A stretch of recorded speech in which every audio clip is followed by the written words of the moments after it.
Hello students, welcome to Sangeeta Sangamkar channel. इस video में हम पढ़ेंगे सीबीएसई के कक्षा 10वीं का पाठ 6 सुभाषितानी।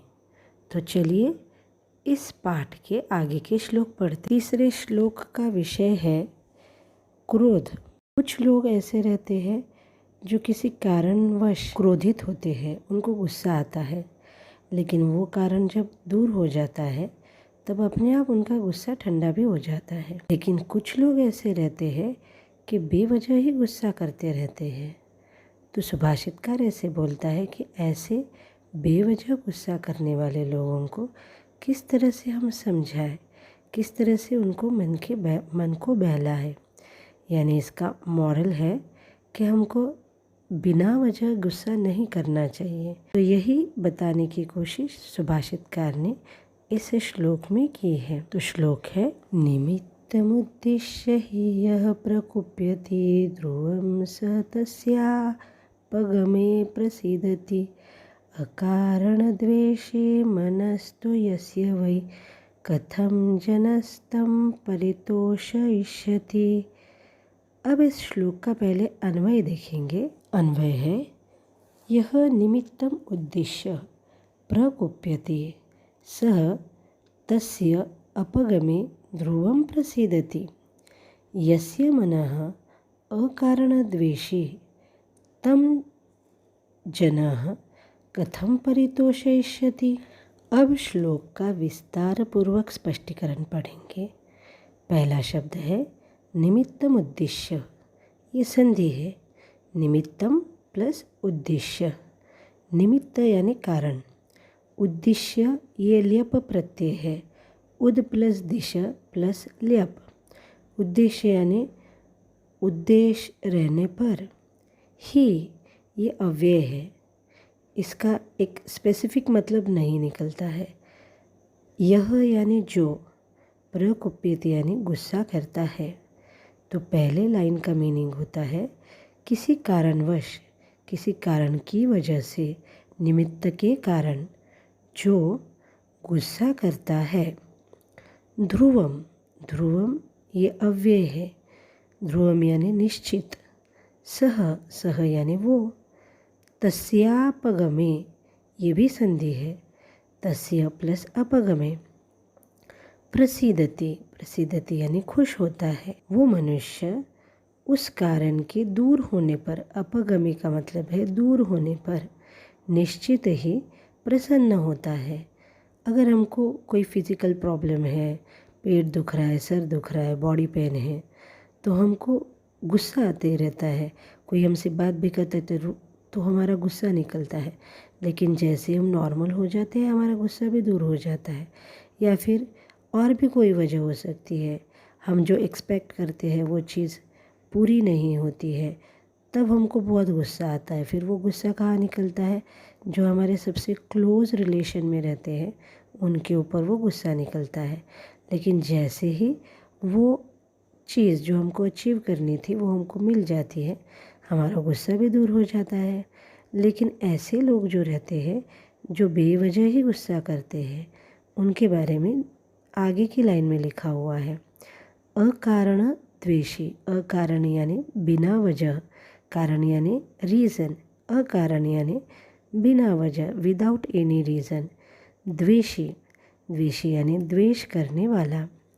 मनः तु ये भी संधि है, मनः प्लस तु। यस्य वै, यस्य यानी जिसका, वै ये फिर से अव्यय है, इसको भी हम पाद पूर्णार्थक बोलते हैं। वै और ही ये दोनों पाद पूर्णार्थक है, यानी इन शब्दों का खुद कोई मीनिंग नहीं रहता, अर्थ नहीं रहता, लेकिन श्लोक की पूर्ति में इसको यूज़ करते हैं। अकारण द्वेषी ये विशेषण है, मनः ये विशेष्य है। पहली लाइन में यह जो सर्वनाम पद यूज़ किया है, यह सर्वनाम पद मनुष्य के लिए आया है और सह सर्वनाम पद भी मनुष्य के लिए आया है।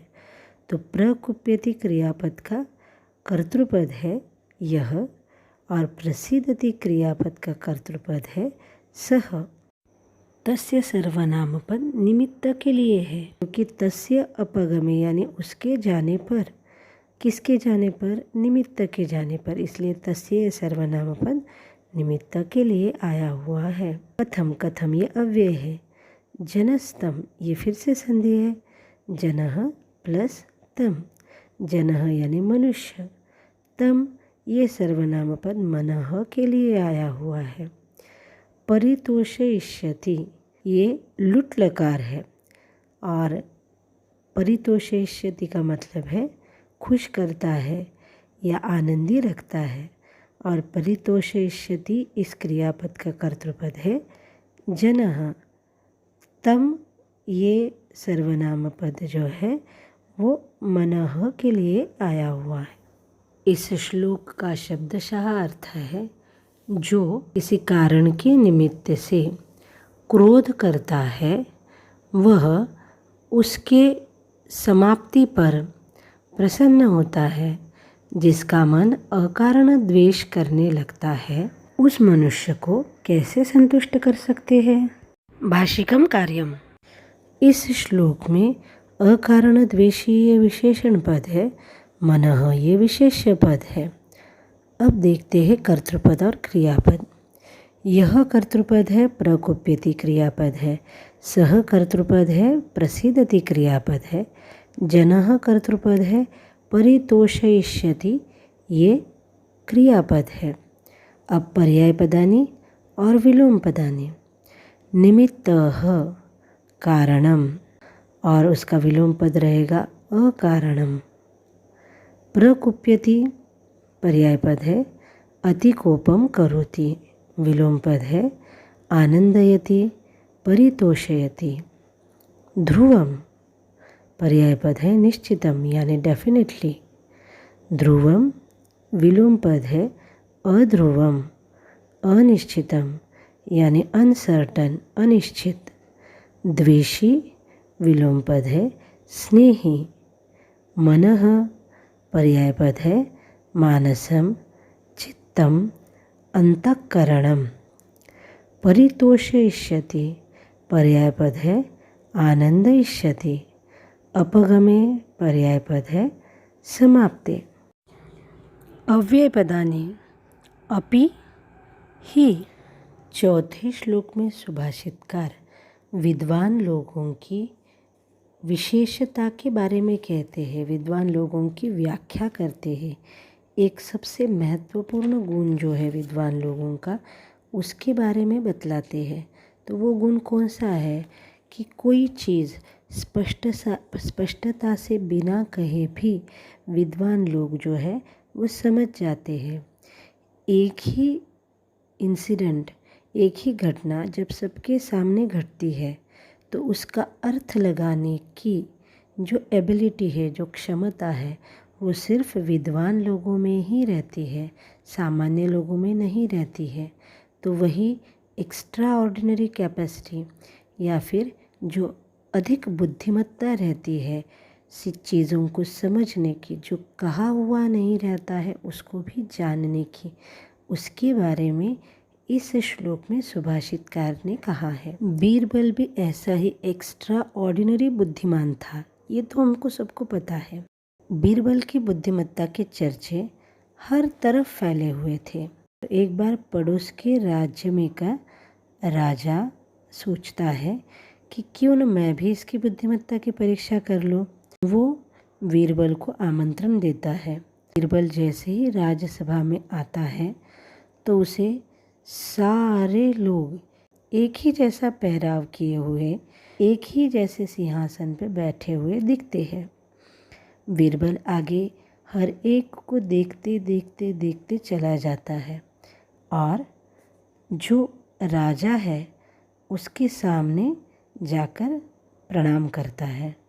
और राजा को बहुत आश्चर्य होता है, क्योंकि राजा ने ऐसा सोचा था कि सब जन अगर एक जैसा ही पहराव करेंगे और एक ही जैसे सिंहासन पर बैठेंगे तो ये बीरबल कैसे समझेगा कि कौन सच में राजा है। लेकिन फिर भी बीरबल तो बीरबल है, वो समझ जाता है। राजा के पूछने पर वो कहता है कि इसमें केवल सूक्ष्म निरीक्षण की आवश्यकता थी। आपके चेहरे पे और आपके बर्ताव में जो आत्मविश्वास था वो बाकी लोगों में नहीं था। सबने कपड़े तो आपके जैसे पहने थे, लेकिन आत्मविश्वास आपका उनमें नहीं था। बस इसी चीज़ से मैंने पहचान लिया। तो ऐसे ही जो एक्स्ट्रा ऑर्डिनरी विद्वान रहते हैं वो अनकही बात को भी समझ जाते हैं। इस श्लोक में सुभाषितकार कहते हैं, उदीरितोऽर्थः पशुनाभिगृह्यते, हयाश्च नागाश्च वहन्ति बोधिताः, अनुक्तमप्युहति पंडितो जनः, परेंगितज्ञानफला हि बुद्धयः। श्लोक का अन्वय है, पशुना अपि उदीरितः अर्थः गृह्यते, हयाः नागाः च बोधिताः वहन्ति, पंडितः जनः अनुक्तम् अपि उहति, हि बुद्धयः परेंगितज्ञानफलाः भवन्ति। श्लोक को विस्तार में पढ़ेंगे। पहला शब्द है उदीरितोऽर्थः, ये संधि है। उदीरितः प्लस अर्थः। यहाँ पे उदीरितः ये विशेषण है, अर्थः ये विशेष्य पद है। उदीरितः का मतलब है उद्गारित किया हुआ, कहा गया। अर्थः यानी अर्थ। पशुनापि ये भी संधि है।